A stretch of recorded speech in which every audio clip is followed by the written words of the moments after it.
Oke, bagaimana cara mengatasi permasalahan si iPad ini dia tidak bisa terkoneksi ke Wifi secara otomatis seperti biasa. Kalau biasanya di sini tuh bisa langsung connect, kok tiba-tiba jadi tidak bisa kayak gitu.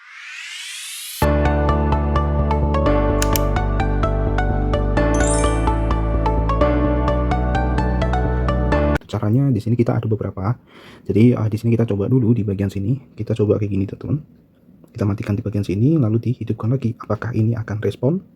Kalau di sini tidak respon, di sini kita bisa ke airplane mode atau kalian juga bisa menuju ke sini setting, terus di sini kalian nyalakan ya, sama aja teman-teman. Kalau di situ tadi quick setting ya itu teman. Jadi sama aja. Nah, di sini kita langsung hidupkan, matikan, hidupkan lagi. Jadi sama aja dengan menekan ini kan. Oke, tetap tidak bisa teman-teman di sini. Walaupun di sini itu sudah searching, dia sudah bisa, cuman dia tidak mau terhubung. Nah, di sini dia tidak mau terhubung teman-teman. Seperti ini misalnya ya. Tuh, kita klik unable to join. Tuh, unable to join. Nah, seperti ini kita bisa melakukan cara yang final. Jadi biasanya kalau ada permasalahan-permasalahan, kalian bisa langsung melakukan restart, teman-teman. Kalau restart di sini itu kalian bisa langsung tekan lama di bagian sini ya.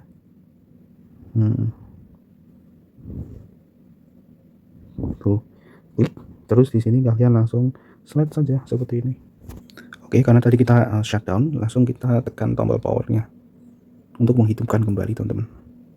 Seperti ini. Oke, sudah, dan sekarang tinggal kita login seperti biasa, teman-teman. Karena di sini tidak bisa, kita harus masukkan password ya, PIN. Oke, dan kita lihat apakah ini terhubung. Tidak terhubung. Kenapa kok ini bisa terjadi hal ini gitu ya? Oke, kita tunggu aja teman-teman, kita tunggu sebentar, dan ternyata ini sudah bisa teman-teman. Jadi ternyata sudah bisa lagi untuk terhubung ya di internetnya. Oke, dan di sini tuh kalau kalian lihat kita bisa ke Wifi setting, dan kalau tadi itu seakan-akan itu kita tidak bisa join, dan sekarang kita sudah bisa join teman-teman. Tuh kalau kalian lihat di sini sudah bisa langsung join tuh centang seperti itu. Terkadang itu memang perangkat dia butuh di restart ya, atau dimatikan sementara seperti itu. Jadi kalau di sini kan memang ini jarang tak matikan ya teman-teman, jadi memang butuh untuk dimatikan kayak gitu untuk melakukan perebootan restart ya. Restart itu berarti mulai dari awal gitu ya. Jadi kayak kalau misalnya ada kode yang error itu dia bisa kayak diulang lagi gitu ya, seperti itu teman-teman, jadi fresh.